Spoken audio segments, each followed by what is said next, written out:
ಮಾದಿಗರ್ಯಾರು ಹುಲಿಗಳಪ್ಪ ಹುಲಿಗಳು, ಮಾದಿಗರ್ಯಾರು ಹುಲಿಗಳಲ್ಲ, ಹುಲಿಗಳಪ್ಪ ಹುಲಿಗಳು, ಮಾದಿಗರ್ಯಾರು ಹುಲಿಗಳಲ್ಲ, ಹುಲಿಗಳಪ್ಪ ಹುಲಿಗಳು.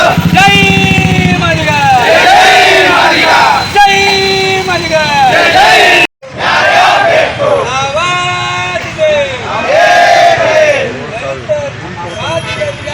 ಮಾದಿಗರ ಸಿಟ್ಟು ಗಟ್ಟಿಗೆ ಬಂದ್ರೆ ಸೂಳೆ ಮಕ್ಕಳ ಚೋರು ಚೋರು, ಗೆದ್ಬೇಕು. ನ್ಯಾಯ ಬೇಕು, ನಾಲಾಯಕ ಜಾತಿ ಬದಿ ಹಿಂದೂ ಮಧ್ಯದವರಿಗೆ, ನಾಲಾಯಕ ರಾಜನಗೌಡ ಪಾಟೀಲ್ಗೆ, ನಾಲಾಯಕ ಜಾತಿವಾದಿ ರಾಜನಗೌಡ ಪಾಟೀಲ್ಗೆ, ದಲಿತರಲ್ಲಿ ವಿಷ ಬೀಜ ಬಿತ್ತುತ್ತಿರುವ ಅಧಿಕಾರಿಗಳಿಗೆ, ದಲಿತರಲ್ಲಿ ವಿಷ ಬೀಜ ಬಿತ್ತುತ್ತಿರುವ ಅಧಿಕಾರಿಗಳಿಗೆ ನ್ಯಾಯ ಬೇಕು, ಕಾನೂನವಂತೆ ಕಾನೂನು, ಅವರ ಮುಂದಂತೆ ಕಾನೂನು, ಕಾನೂನವಂತೆ ಕಾನೂನು, ಅವರ ಮುಂದಂತೆ ಕಾನೂನು, ಸರ್ಕಾರವಂತೆ ಸರ್ಕಾರ. ಅವರ ಮುಂದಂತೆ ಸರ್ಕಾರ. ಇವತ್ತು ಪ್ರತಿಭಟನೆ ಮಾಡಲು ಉದ್ದೇಶ ಇಷ್ಟೇ. ದಿನಾಂಕ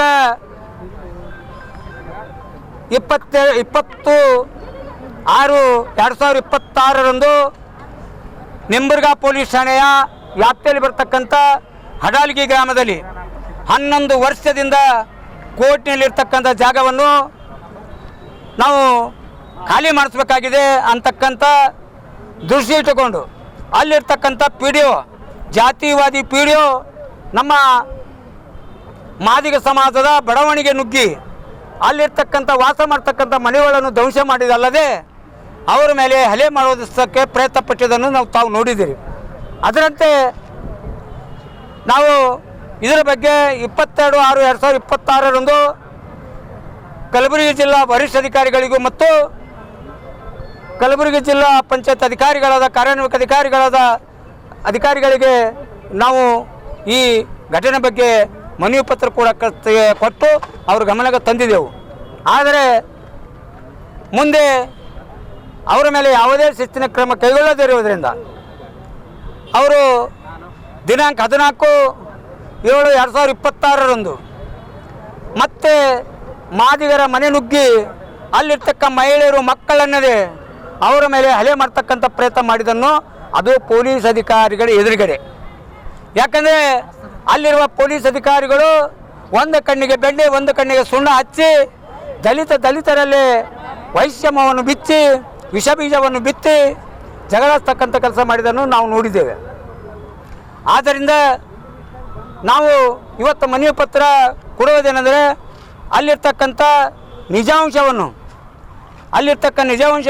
ವಿಡಿಯೋಗಳ ಮುಖಾಂತರ ತಿಳ್ಕೊಂಡು ಆ ವಿದ್ಯಾರ್ಥಿಗಳ ಮೇಲೆ ಹಾಕಿದಂಥ ಪ್ರಕರಣವನ್ನು ಹಿಂಪಡಿಬೇಕು ಮತ್ತು ಈಗಾಗಲೇ ಪ್ರಕರಣ ಕೋರ್ಟ್ನಲ್ಲಿರುವುದರಿಂದ ಆ ಪ್ರಕರಣವನ್ನು ಮುಂದೆ ಯಾವುದೇ ಕ್ರಮ ಕೈಗೊಳ್ಳದೆ ಕಾನೂನು ರೀತಿಯಲ್ಲಿ ಯಾವ ಕ್ರಮಕ್ಕೆ ಒಂದು ವೇಳೆ ಇವ್ರ ಜಾಗ ಅಲ್ಲ ಅಂತಕ್ಕಂಥ ನಿರ್ಧಾರ ಮಾಡಿದ್ರು ಕೂಡ ನಾವು ಮನಸ್ಸು ಇಚ್ಛೆಯಿಂದ ಅವ್ರಿಗೆ ಕೊಡ್ಲಿಕ್ಕೆ ನಾವು ಸಿದ್ಧರಿದ್ದೀವಿ ಅಂತಕ್ಕಂಥ ಹೇಳಬೇಕಾಗ್ತದೆ.